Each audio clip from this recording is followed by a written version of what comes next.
কোনরকম অশান্তি না হইলে তো থাকবামি।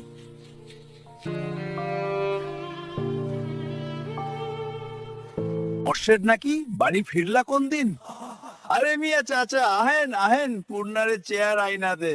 খবর কি? খবর তো ভালাই। বাবা ছেড়িদারে কি বিয়া দিবা না? 2 বছর যাক, পড়তাছে যখন মেট্রিকটা পাস করুক। কি কোন? মেজদা না বড়দা, তোমার বউ তো মরিচের লাহান, কোনো ভাইও রাজি হই না। তুমি বোঝাওছেন পাত্র খাঁটি হীরা, বাপদাদার জমিদারি আছে। থাকুক না পড়ুক, মায়ে যখন চাই ছেড়ি পড়ুক, তাইলে পড়ুক। যুবতী ঘরে রাহান ভালা না, যখন বংশে কালি পড়ব তখন বুঝবা। হুনো মোর্শেদ, এই বয়সী ময়াদের স্বভাব চরিত্র বেশি দিন ভালা থায় না। পাপ কামেদের চারপাশে ঘুর ঘুর করে বেলা থাকতে